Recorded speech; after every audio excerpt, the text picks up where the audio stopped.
There's something missing from my bed. I'm staring at the ceiling, can't remember what I said. Let me whisper in your ear. I'm sitting here alone, but I wish that you were here. I'm feeling like I messed up and I'm sorry. I look up and my vision's getting starry. Wrapped up in my head, think back all the time about the things I never said.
out, ask, and so the same thing. I post tap into detail because this that into about questions first time to default whenever you open a new window. Outlook.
Spheres.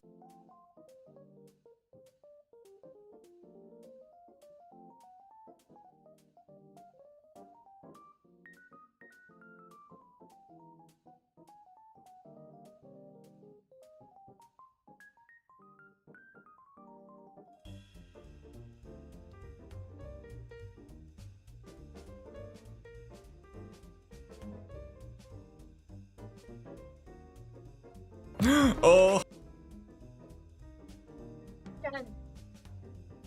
Ah, Nagugutom din. ano ulam daw? Anong gusto mo? Hotdog o itlog ko?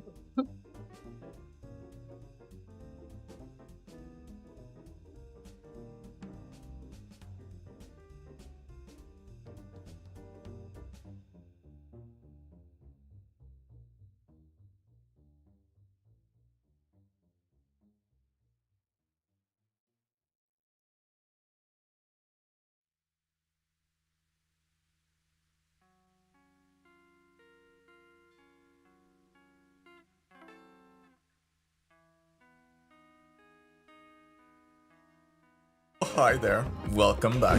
I'm Mark. I've been a professional artist for 18 years and now I teach art for a living. This episode of my weekly series for artists I call YouTube Art School will be an important one. It's the Artist Starter Pack, the beginner's guide to drawing. If you're just starting as an artist, or let's say you have a little bit more experience but you're not sure what to focus on, this video is for you. We'll look at the art fundamentals, how to study, and a couple other things. Maybe I should charge for this. Oh, no time. Quickly, let's get this class started.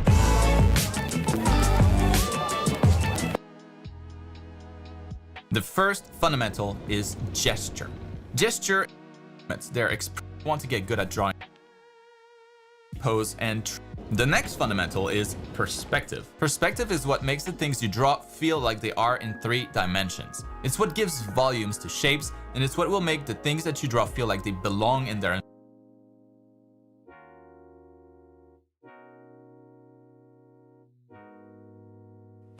Oh hey, it's you again. I'm Mark, an art teacher, a professional artist, and I know the other day you weren't happy with your drawing. more specifically with your line art. And that's why in this week's tutorial, I'm going to show you how to instantly improve your lines in 4 easy steps and your happiness. Wow, let's get started. Both digital and traditional artists. Wow, I'm going to show you 4 things that you should do to your lines or keep in mind when drawing to instantly improve the overall quality of your line arts, which is something, by the way, that nearly all of my own students ask about at the beginning of their art journey. So I'm guessing a lot of you had that question too. We're aiming for clean, professional looking lines. Who isn't? And if you follow the video, that's exactly what you're gonna get. It's actually pretty easy to execute, you just gotta know how. Let's get right into it. Well, the 4 different things that I'm talking about here are line confidence, line thickness, line color, and line suggestion. Now, some of these might make some sense already, but it all definitely needs a little bit more explaining. So let's get started with the first one here, line confidence. This one will probably be the quickest because it's the most obvious and the easier one to fix. But basically what we're trying to do is get rid of using a single brush stroke to confidence. Maybe your tablet's kind of bad and it's all jiggly when you do it, so you need to go like a little bit faster. Or more often than not, it's just a lack of dexterity, and that's something that you can practice. And one way to practice it, one way to be able to get those nice clean to line thickness. Point number 3. Well, first is going to be just this color. So if you end up practicing your line arts in the next couple of weeks, as usual, don't hesitate to tag me on social media. I'm Mark. I used to be a senior artist on Overwatch, and now I run a digital art school. And these are the absolute best exercises that you can. This was submitted. I'm Mark. I used to be a senior artist on Overwatch, and now I run a digital art school. And these are the absolute best exercises that you can practice with if you're trying to draw better from imagination. In terms of difficulty, drawing simple boxes and cylinders in perspective should be the easiest. But the exercise is really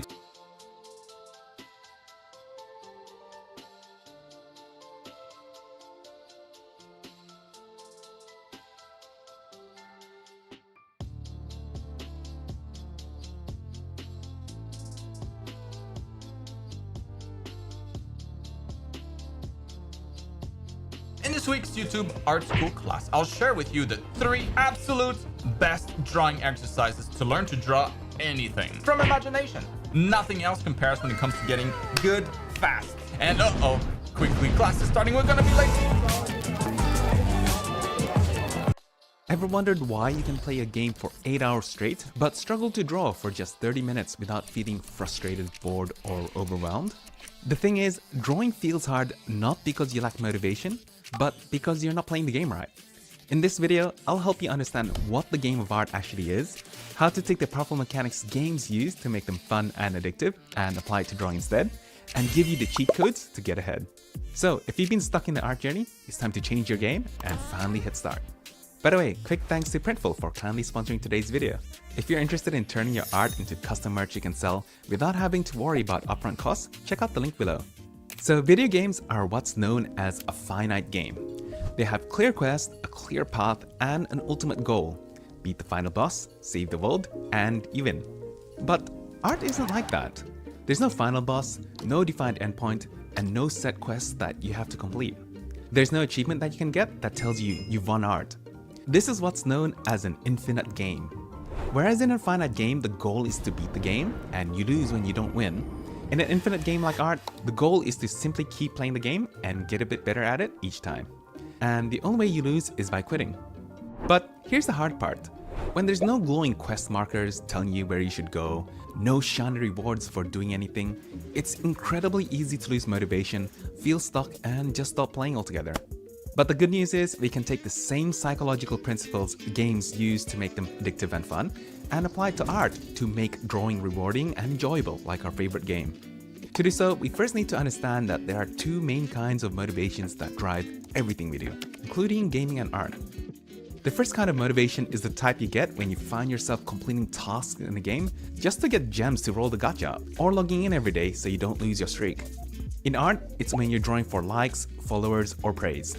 This is called extrinsic motivation.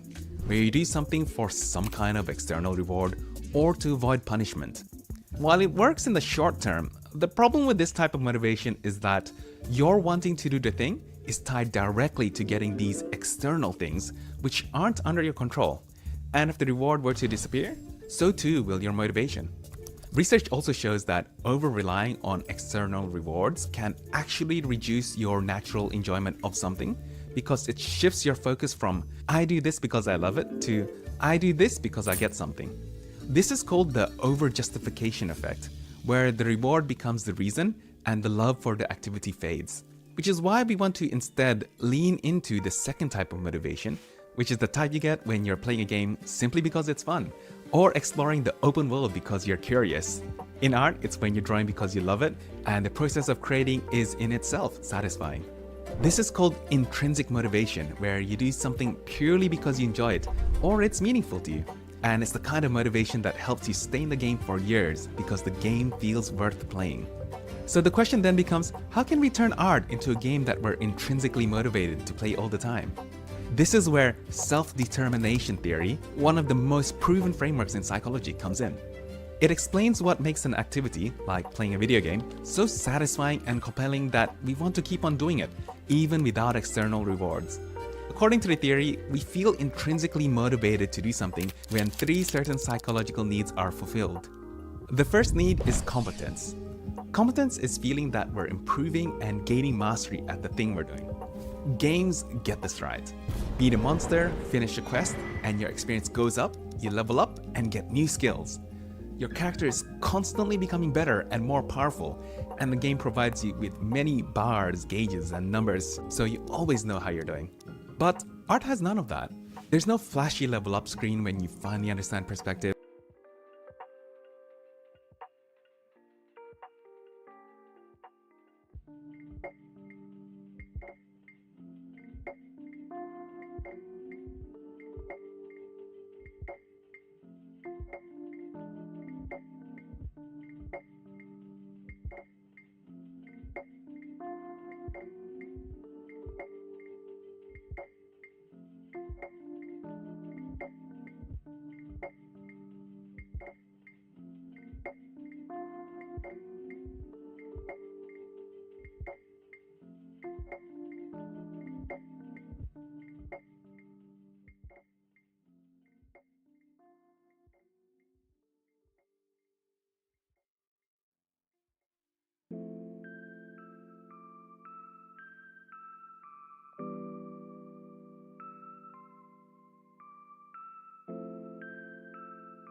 No gold star for ever wondered why you can play a game for 8 hours straight but struggle to draw.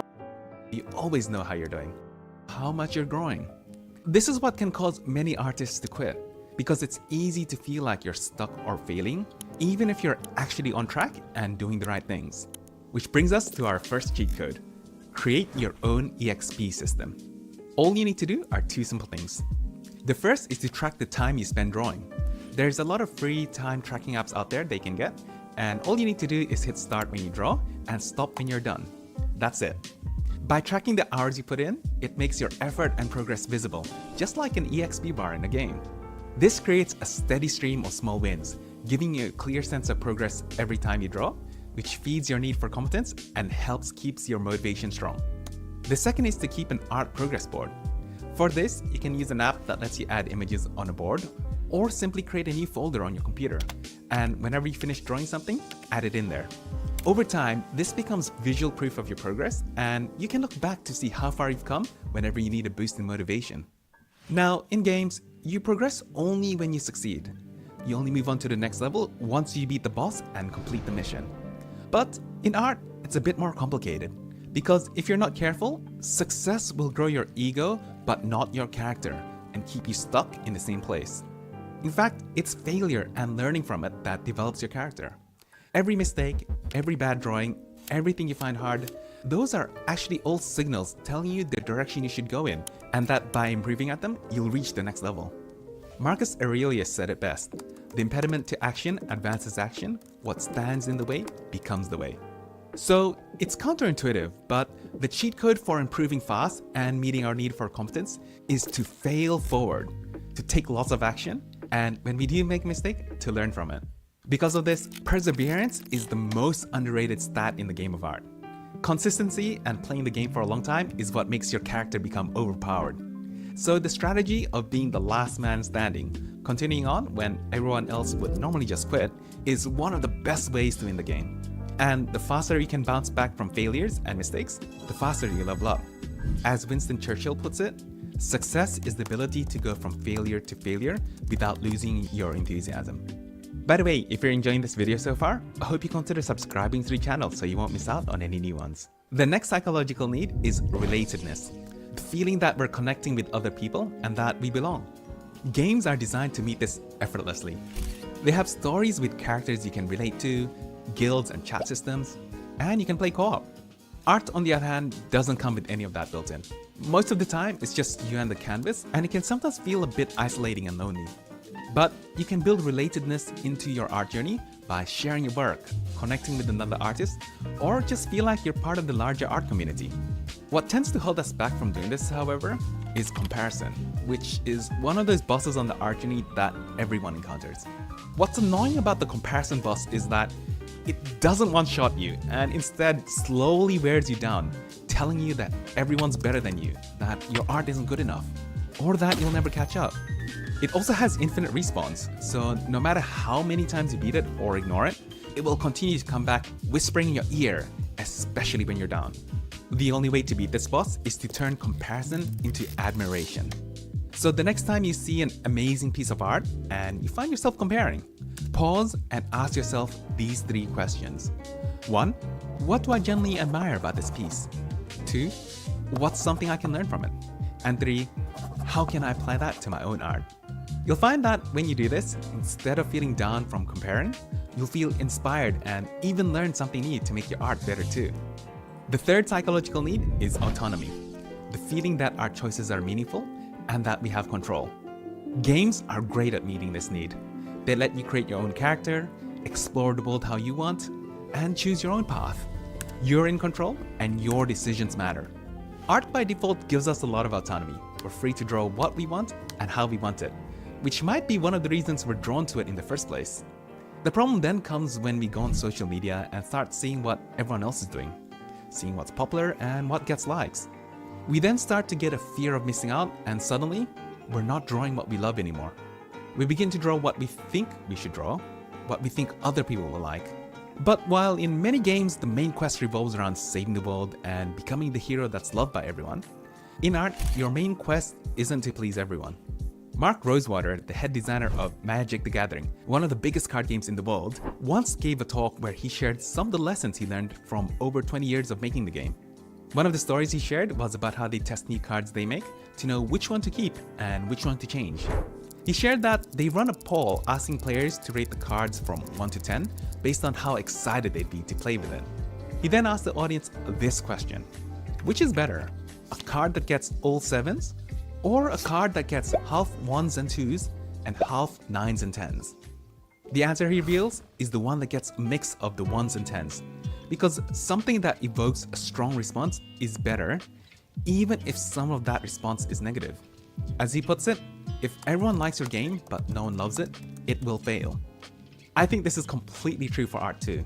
When I first heard this early on in my art journey, I was blown away because up until then, I had been creating from a place of trying not to fail and to make art that I think most people would generally like. But turns out this was the wrong approach, because trying to appeal to everyone is basically how you end up resonating with no one. Yes, it's scary, because it does mean some people will dislike what you create. But when I think about the artists whose art I love and resonate with, I find that they're the ones who embrace what they're uniquely into and what makes them weird without trying to please everyone. And personally, looking back on my own journey, I've also found that my best work tends to come from when I'm being authentic and creating what I genuinely care about. The next cheat code in the game of art is to experiment and figure out how to monetize your art, because once you do, not only can you start spending more time to draw, but you're also basically getting paid to learn and level up your skills, so your improvement just accelerates. This isn't limited to only doing commissions, however, and these days there are many options to monetize as an artist, and you can get started no matter where you are on the journey. For example, one way is to turn your art into custom merch that you can sell.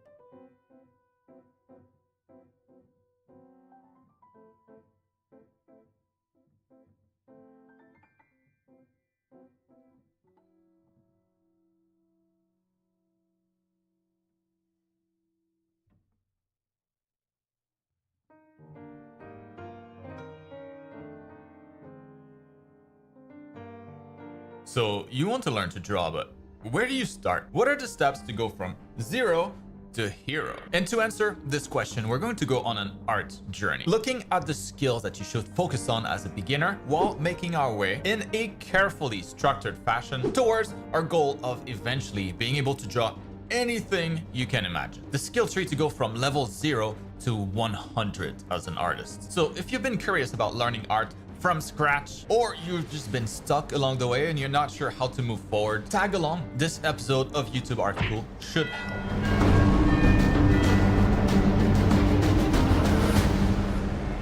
Here it begins. The starting point. Just like in a video game with a new character, you're about to learn your first art skill, the first of many. And by the way, as we progress through the video, as you level up, we'll unlock different skills that will then become the foundation to unlock more advanced skills. And stick around, because later in the video, we'll even look at different art builds or sets of skills that might be more important for you, and maybe some skills that you could skip depending on your artist build of choice, either as a concept artist, illustrator, or comic artist. Also worth mentioning, I'll cover which skills you should learn, but I won't have time to explain how to learn them and what to practice in this short YouTube video, since that would literally take hours. But to help with that, I'll be referring you guys to a lot of other videos on the channel, which hopefully will be enough for many of you. But if you're looking for the ultimate power leveling cheat, the ultimate pay to win option when it comes to art education, check out my full art program that's currently on sale with the link in the video description. The holiday sale is almost over, but I'll be extending it for the new year to celebrate reaching 20,000 students, just at a slightly reduced discount to be fair to all of those who got it early. It's not too late yet. Don't miss out. And now then, with your smudge guard equipped, your pen in hand, let's unlock the first skills of your artist skill tree, the foundation upon which everything else will be built. Form. Everything you'll ever draw will always be based on this. It's the skill that will allow you to draw shapes in 2 dimensions like circles, squares, and so on, but also, more importantly, simple 3D volumes like boxes, spheres, and cylinders. Just like Lego blocks, we can arrange shapes and volumes that most people can draw with very little practice and construct more complex structures. Thinking like an artist means thinking about form,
in everything you see and draw. And talking about seeing, the second fundamental skill is observation.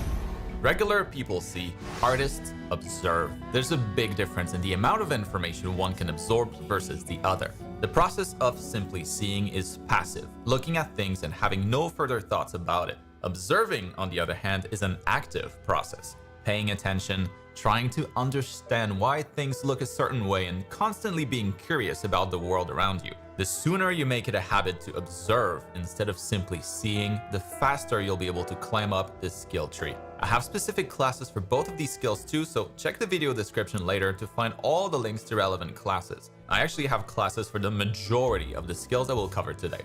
Very epic. And with your foundation established, we can now set our sight onto the next set of skills, starting with perspective basics. What are those exactly? Well, I like to think of things like the horizon, vanishing points, convergent lines, and one-point perspective as being relatively simple to get into, and that should help you make sense of a lot of things art-related moving forward. Right next to it, shading. Form alone might be enough to fool the eye of the viewer into thinking that a 2D drawing looks 3D-ish. But shading is really going to take that to the next level by enhancing the illusion of 3D and adding texture to the artwork. By varying the levels of brightness and darkness within the art, or what we call the values, you'll be able to create the illusion of depth and volume for an otherwise flat-looking line drawing. You'll be able to do this by using various methods like cross-hatching, stippling, or smooth blending. And then for the last skill at that level, we have gesture drawing. As the first real skill about the human figure, this might seem hard, but the goal here is not really to draw a perfect figure. Rather, it'll be to focus on quick sketches targeting good proportions and poses. From 30-second photo studies to about 5-minute max, the time constraint will force you to ignore details in your reference studies and focus instead on the bigger shapes, the big details. It should also start to spark a bunch of questions about anatomy and prime you for the more advanced skills to follow. So let's take a look at those, and I'll go much faster for the rest as things will only get more and more self-explanatory as you gain experience and level up. It's really the structure here that's most important. So over here we have clothing folds. Whether you prefer characters or environments, folds are often something you'll need to draw, and learning how they work will go a long way. For environments, that could be like a curtain, a tent. I say clothing folds, but it's really learning to draw fabrics in general. Then there's head construction, which I have on its own here. Just like in my art program, I like to dedicate a skill to it specifically because the head of your characters will often be the center of focus, what we notice and look at.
first, which makes it slightly more important than the rest of the body. Still, body construction is another important skill. We're not talking about anatomy yet. This would be more about learning to draw the human mannequin, a structure of simple volumes, that by themselves are relevant. In this week's YouTube Art School class, I'll share with you the...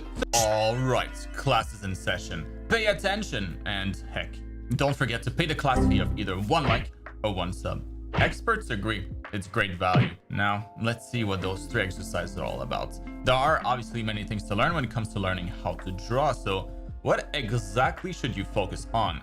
I know you probably don't like to waste your time practicing something that's not helping, so in order of difficulty from beginner to advanced, here are the 3 most valuable drawing exercises that you can do to improve as fast as possible, specifically to get good at drawing from reference, but importantly also from imagination. 3 God tier exercises. Here's the first one. Fantastic for beginners or more advanced artists looking for a solid warm-up. To start off, we'll just be focusing on drawing simple volumes, things like cubes, cylinders, spheres, and any variants of those. Here, we're practicing spatial awareness, a foundation skill for artists allowing us to better visualize objects in space and prepare us to draw, eventually, more complex structures like a human mannequin, maybe. Now, this kind of stuff here should become relatively easy fairly quickly, but there are some more challenging versions that you can try as you get better, like practicing to rotate these volumes in space. I recommend this stuff to my students all the time.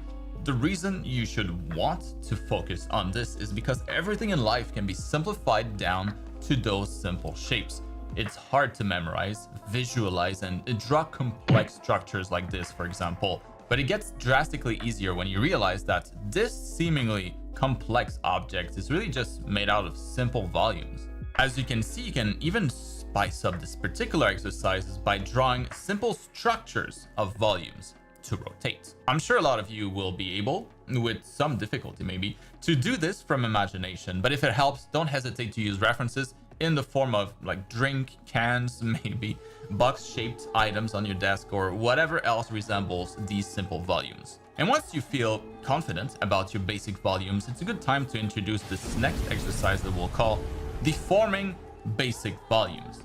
We rotated them first. Now, by deforming them in different ways, we're pushing even further our understanding of shapes and dabbling into drawing from imagination, making relatively simple modifications at first, things like twists, bends, and also just stretching or squashing the volumes. Now, I'll start off with minor deformations like these, but as you build confidence, you can keep increasing the challenge by deforming different parts of the same volume differently. That's harder. Maybe you start off with a skinny cube, but by the end, you get to the other side. Now we're dealing with a chubby cube. There are so many possibilities when you start to practice this stuff, and so many of the things that you might be interested in drawing will look incredibly similar to these deformed basic volumes. Hey, that's the horn of one of my characters. By drawing deformed volumes like these, we can pretty accurately represent a lot of the world that we see around us. And as you start to draw from imagination more and more, these are the shapes that you should be thinking about drawing first. And what we've been practicing all along is the art fundamental of construction. By constructing more intricate structures using simple shapes first, it's a lot easier to draw anything, just like building a house, starting from its frame and then filling it up with drywall and finishes. We start with the simple construction first, and then we add the details. And this is just a quick preview of the fundamental of construction, though. There are many more art fundamentals to learn to be able to draw anything your mind can imagine. So if that's been your goal, you should definitely check out my art program. There's nothing that comes even close to the depth of the content that it covers, except maybe traditional university programs that will cost you thousands of dollars. Not epic. Check all the deets with the link in the video description, and make sure that you grab it before the end of the month to take advantage of the big sale going on to celebrate reaching 14,000 students. The sale will run for a couple more days until the end of the month. Now, I will likely extend the sale into next month, although with just a slightly smaller discount, since we should hit 15,000 students in just a few days. That was fast. Fast! Like your progress if you practice the exercises in this class. including this third exercise that we're just going to be calling carving basic volumes. So far, we've rotated them, deformed them, and now we're just gonna whip out our imaginary carving knife and start to chop away at this. Carving, in combination with the first two exercises, should really allow you to recreate most shapes that exist. In a simplified version at least, like a construction. That should certainly cover most of the things you might want to draw. In my art program, what I use this for initially is for rounding out corners, introducing a bevel along edges, because looking at shapes like the result we have here, I guarantee you that you'd have a harder time drawing it curved right off the bat. It's exponentially easier to carve out the corners instead. We can carve out holes out of volumes, carve out entire sections or smaller pieces, and not only will this allow you to come up with really complex shapes quite easily, but the way you observe things around you will start to change. You'll get better at observing and understanding what you see. That might actually be more valuable for your growth than practicing these exercises, although you got to practice them to get to that point. And if you do practice these, it won't be long before you see the impact on your art. And wait a minute, all of these pieces remind me of something. Do you see it? What if we arrange them slightly differently? What? A human mannequin! Unbelievable. It was hiding in plain sight this whole time. Such simple exercises gave us all of the ingredients we needed to construct the human body. And of course, if that's too complicated for now, don't hesitate to try your hands at simpler structures made out of multiple volumes. Old masters were just beyond insanity. Literally every aspect of their paintings were calibrated to perfection. Thing is though, with these monsters, is that they started off as absolute beginners. That is, before going through a specific art routine that provenly and consistently turned noobs into masters. And so in this video, we'll explore their structured art plan, how they built up their artistic creativity, and how they sped up their overall progress, as well as how you and I can low-key just copy a bunch of this to genuinely improve our art.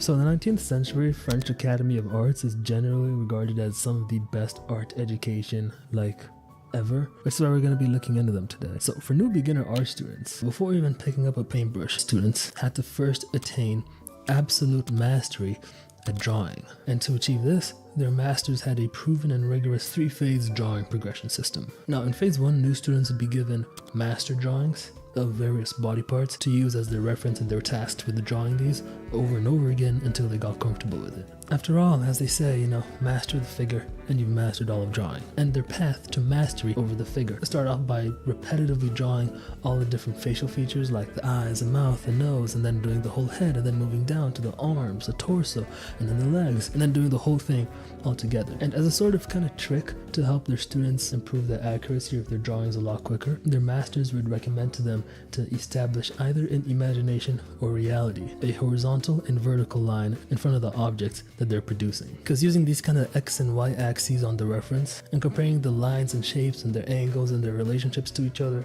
helped guide their drawings to be just significantly more accurate. Then comes phase 2 of their path to mastering all of drawing. So here they're hyper-focused on heightening their students' understanding of light and shadow. And so instead of referencing line drawings like before, they now be referencing plaster casts, right? These kind of mini sculptures of the head and of different body parts. And the reason this was better than jumping straight to studying from life was because these casts had really smooth surfaces. There was no distracting skin wrinkles or skin pores or anything like that. And it was really easy to see how the light affected the forms. Now, to help their students get better at seeing values, their masters recommend to them to either squint their eyes to blur their vision. Apparently only 50% of people can blur their vision, so if you can't do that, then sucks to suck, right? But if you do something like that, it makes it a lot easier to make out the different light and shadow masses a lot more accurately, which helped in training their artistic eye, learning how to separate light and shadow, as well as eventually learning how to link them with, midtones and everything. And thus came the third and final and most difficult drawing phase, which was studying live models. Now this is obviously a lot harder since they're just naturally more detail, more variations and tones and everything. And so making these artistic decisions, learning what details to leave out and which ones to leave in, was one of the main challenges that students faced here. And so to get a little bit better at this, their masters recommend to them to kind of, instead of starting off by trying to make fully finished figure drawings, they'd recommend to instead just focus on getting the basic gesture of the model down, getting some basic proportions in, getting some basic light and shadow messes in, and kind of just focusing on getting that right before slowly moving up towards making a fully finished drawing. So they did this, and when the master eventually decided that the students were comfortable enough with this phase, they finally were allowed to graduate to painting. Now we will go into a bit more detail on how long they spent at each phase, that's all kind of crazy, but for now they were allowed to start practicing painting. And the way they did things made things really easy because, you know, when they were already going into this, they had a good grasp on their foundations on like values and precision and like observation skills and all that jazz. And so literally at this point, the only thing they would be doing in order to get a grip on like, you know, color and composition and brushwork and everything else that comes with painting, the main thing they'd be doing was the esquisse paint, which literally just translates to the painted sketch, right? They'd be going to like the museum, like the Louvre or something, and doing these loose studies, these painted sketches of the masterworks there to get a grip on like the foundations of painting. There's pretty much no instruction from the master at this point other than just occasional feedback. And by just doing those over and over and over and over and over again, they became really comfortable with the paintbrush. Now this strict adherence to formal academic standards was obviously extremely rigid, but interestingly enough, throughout this entire routine, there was a massive emphasis on cultivating individual creativity. Now, one of the greatest masters of the day once said, "If you're not skillful enough to sketch a man falling out of a window during the time it takes him to get from the 5th story to the ground, you will never be able to produce monumental work." So there's this massive emphasis on literally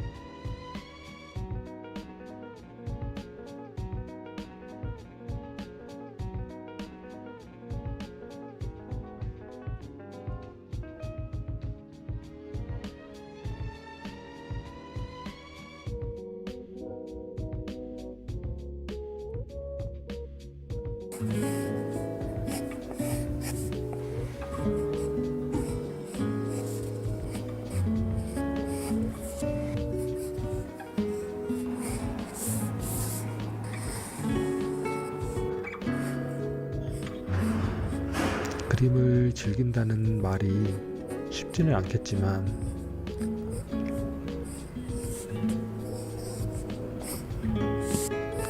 저도 그림을 즐기는 사람이 한 번쯤 돼보고 싶습니다. 안녕하세요, 조맹입니다. 오늘은 몸을 그려볼 건데요, 상반신 위주로 그려볼 거예요. 얼굴은 따로 연습 많이 하고 계시죠? 제 유튜브 다른 영상에서 얼굴 그리는 방법 그리고 과정을 많이 올리고 있으니까, 많이는 아닌데 가끔씩 올리고 있으니까 같이 연습해 보시길 바라고요. 우선 정면의 몸을 그려볼 건데요, 저는 얼굴 길이의 1.2배에서 1.5배 정도로 상반신을 그리고요, 이 가운데 라인은 가슴 근육으로 나뉘는 라인입니다. 수직선을 그려준 다음에 두 어깨를 잇는 쇄골 라인도 그려줄게요. 이 다음에 골반을 이어서 그릴 건데, 이번 시간에는 하체 말고 상체 위주로 그려볼게요. 어깨는 동그라미로 그리는데 어깨의 움직임에 따라 동그라미가 몸 안쪽에도 위치하기도 하고 바깥쪽에 위치하기도 합니다. 그리고 겨드랑이 부분이 좀 복잡한데요, 이 부분은 해부학적인 공부가 좀 필요합니다. 겨드랑이 부분의 구조에 대한 공부를 해보시면 좋을 것 같아요. 정면에서는 어깨 근육 안쪽에 가슴 근육이 보이고 그 안쪽에 팔 근육이 보입니다.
Bodies are not easy to draw. Maybe you're just getting started with them and you want to figure out the quickest way to learn. Or maybe you already have some experience, but you want to make your bodies look more realistic and dynamic. Either way, I'll take you through all the steps you need to go from this to this. So let's get started. Like most people, when I first started drawing, I started with the head and face. And at some point, I decided I wanted to draw a body to go along with it. So it looked a little something like this. Yeah, that's not great. What can I do? I needed to figure out a quick and easy way to get to drawing at least passable looking bodies. So this is what I figured out. I like to start with an oval shape for the head, but make sure to add a bit to the back to make sure there's enough room for the brain. I also like drawing a cross in to indicate where the face is going to be. Then let's draw a line for the neck and connect it with an oval for the torso and this upside down triangular shape for the hips. Then I can join these shapes together. I find it really helpful to add a center line so I can figure out where the middle of these forms are. From here, I can add some circles for the shoulders and then a curved line to indicate where the collarbone is. I find it super helpful to draw the shoulders in separately because it reminds me that the shoulders are a lot more mobile than expected. Just look at how much they can move. For the arms and legs, first I like to sketch out the rough poses with some light lines. And then when I'm happy with it, then I can thicken out the neck and limbs with some parallel lines. And this is already good enough to serve as guidelines for a basic body. Trace over the lines, erase the unneeded guidelines, and we'll end up with something like this. At this point, you can also add some extra details if you want, for example, the collarbone and maybe even some chest definition and the belt. Start. However, even if you follow this step by step, it's not foolproof. Firstly, an important thing to remember is that not all artists like to use these specific shapes. Right now we have these squishy ovals or even bean shapes, but some people prefer using box shapes. The hips or the pelvis is kinda weird. I've used a box shape in the past, but I've seen others use a bucket or even a bowl shape. But which one is best? The answer is there's no best one. Each approach has different strengths and weaknesses. The bean is easy to get started with since you don't have to be as precise with your perspective drawing. The boxes, on the other hand, allow you to see the orientation of the rib cage and the pelvis more easily. This is particularly important when you're drawing poses where the body is twisting. But whatever method you end up choosing, it can still end up looking kind of off. Uh-oh, how can we fix this? So I think there's one main reason why things look wrong or off, which is that the proportions are not accurate. Luckily, there are two easy ways to make sure your proportions are correct. The first is to basically measure, and I don't mean with the ruler, I mean with heads. This method was popularized by Andrew Loomis, who figured out that if you use the head as a measuring unit, you can figure out where the various landmarks of the human body are. For example, measuring from the bottom, for an ideal figure that is 8 heads tall, you'll find at the bottom the knees are 2 heads up, and the belly button is 5 heads up, and so on. This works really well, and artists have been using this technique for ages, but honestly, I find that it can be a bit of a headache to keep in mind all.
Hello, this is Monix.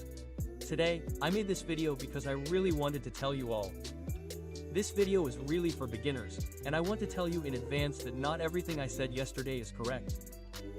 I made this video because I thought that if you use this method, you will be able to draw more naturally. So, let's get started right away.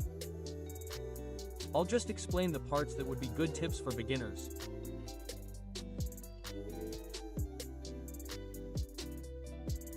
sometimes, some beginners draw their lips like this.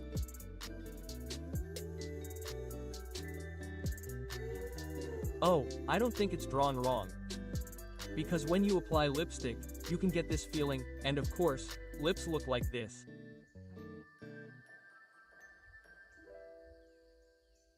But actually, when we draw, it's important to make it look a little more natural and well drawn. So if I were to give you a little tip here, this method is to draw only the middle part of the lips darkly, and then darken only the middle part above and below this.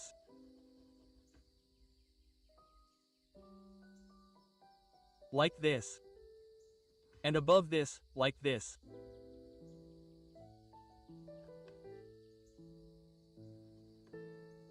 Actually, I'm not the right answer. Of course, it's not the right answer, but when you draw, if you just look at the sketch, this might look a little more natural. So, when you sketch, I recommend this method a little more than this method. And I think it's better to create the shape of the lips with this description. The parts that I didn't draw can create the shape through description. So, I recommend this method a little more than this method to beginners. And when drawing the nose, it's better to draw it in two parts rather than drawing it all at once.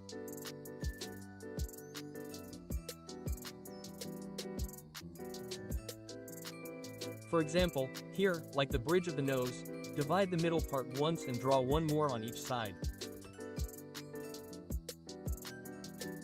Like this.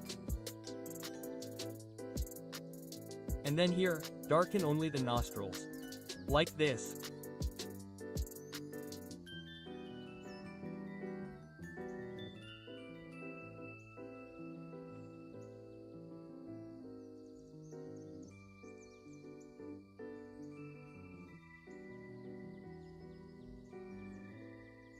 Mark this bright part like this, and if you're going to color in the darkness, it's very useful to color in the darkness following the flow of this diamond. This lower part. And then draw a V below this. This is now a simple way to mark the shadow under the nose. And for the bridge of the nose, instead of this line, it's better to make a nose bridge like this at a little distance. Like this.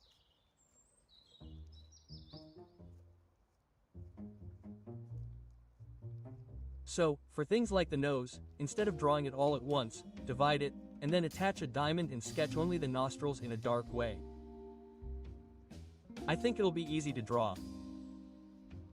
I think it would be even better if you applied this shape to drawing in profile views or at a 3-minute angle. And in the case of eyes, beginners sometimes draw curves like this. This means that this is a general curve.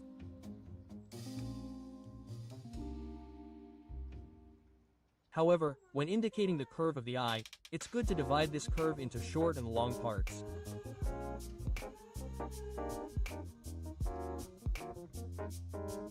It's a short and long curve, but the short and long parts are important. Then, slightly raise this end.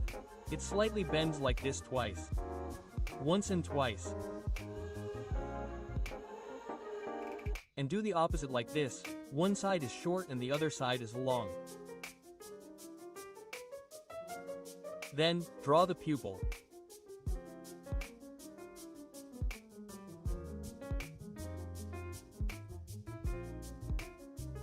When describing the eye, the characteristic is that the upper part is a little darker.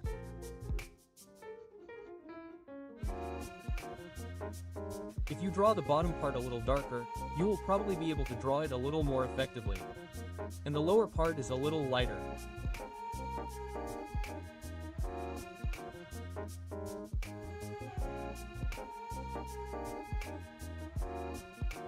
If you have makeup on, of course it will all be dark, but if you basically depict it as dark at the top and lighter as it goes down, you will be able to draw it a little more efficiently. Of course, this also applies to descriptions. The upper part of the eye is darker and the lower part lighter. This will significantly enhance the impact of the eyes. So, the left side wasn't sometimes make when drawing lips, and this is one I've seen a lot. So, these are my own mistakes, and they're all subjective. Drawing them all, but many people seem to obsess over the outer lines of the lips. I've been thinking a lot about how to draw them this way. Similarly, for eyes, not all lines are exactly the same. I think it would be helpful if you could just focus on that. And the last thing I really want to explain is lines. Instead of practicing short lines, practice long lines. Rather than dividing them like this, even if you mess up, it doesn't matter if you really mess up, so don't cut them off and use long lines, just practice long lines all at once. Like this. If you practice like this, it will really help you when you draw later. It's good to practice short lines when drawing the outline of the face, hair, neck, or the human body, but if you practice long lines, you will practice a little more refreshingly. Actually, today's class is nothing special, but I thought a lot that it would be a little better if you use these tips when sketching, so I organized them. Then, I'll come back with an even better class next time. Thank you for watching. Bye.